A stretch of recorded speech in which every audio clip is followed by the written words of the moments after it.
Okay, hi there. My name is Thomas, and I am going to be making a response video to Leah's argument video on why there should be a U.S. federal ban on the possession of automatic weapons, semi-automatic weapons, and the possession of high-capacity magazines. So, just to sort of start off the argument, also I just want to start by saying that I do not believe any of this, but I'm just saying it for the sake of arguing and being a devil's advocate. So first of all, I just think an important start to the argument is mentioning that the possession of these firearms is a Second Amendment right, and it's very complicated to just ban a Second Amendment right, especially federally.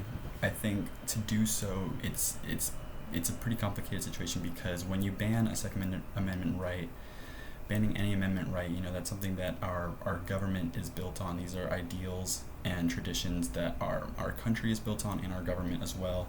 And when you start to take things away from that and move them, they kind of all become a lot more deconstructed and shaky.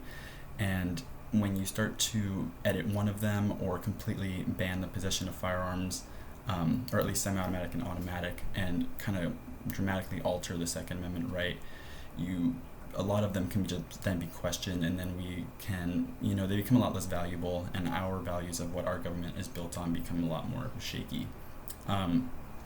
Going on from that, you mentioned how in a situation where semi-automatic and automatic weapons are used, there's six times more likely that somebody is to be shot, in contrast to when other firearms are used.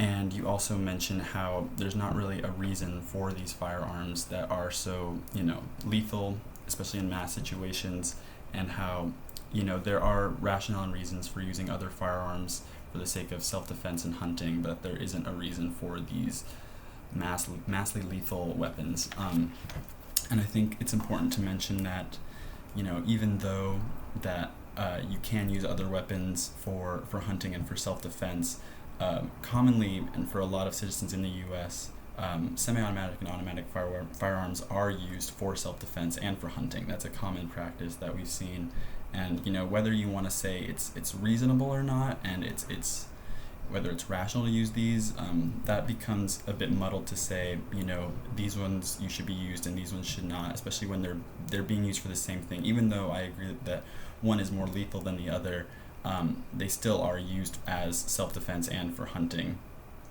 You also bring up some really important facts on other reasons why they shouldn't be around. You mentioned the 10-year ban from 1994 to 2004, and some really important statistics on what we saw there, including how there was a 72% decline of assault weapons found at crime scenes. There's a 25% decrease in mass shootings and a 40% decrease in mass shooting deaths.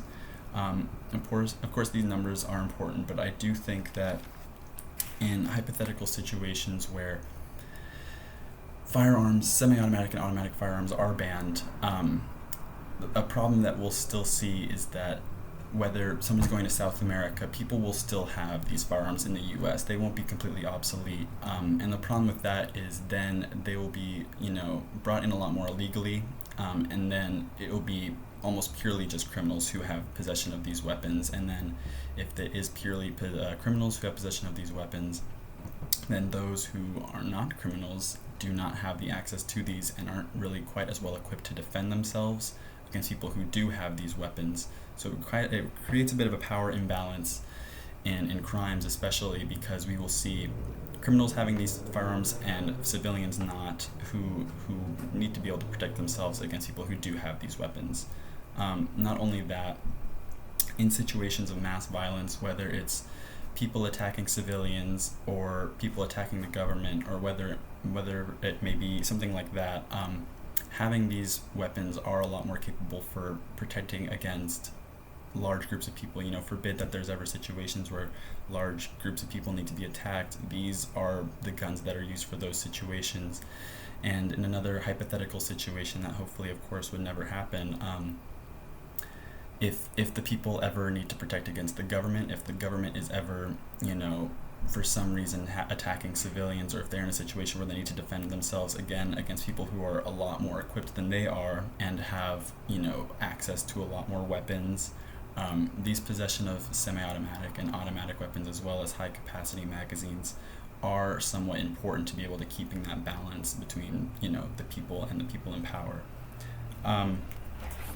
So yeah, you mentioned how there is a problem with how it needs to be a federal ban because a state ban wouldn't necessarily be effective, because you could see people going to, say, one state where it's legal to buy one of these semi-automatic or automatic firearms, and then going to a state where it's illegal and, causing crimes and causing murders. But a similar thing, as I said before, could happen if criminals were just going to South America and then going to buy semi-automatic or automatic weapons there and then bringing them back to the U.S. And then again, the civilians won't have these firearms in response to protect themselves.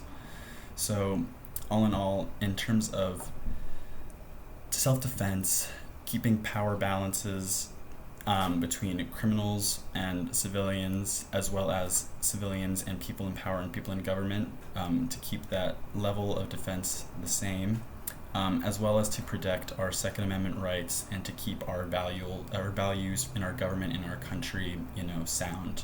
That is why we should not be federally banning the possession of automatic weapons or semi-automatic weapons or high-capacity magazines. Thank you. And again, I don't agree with any of this.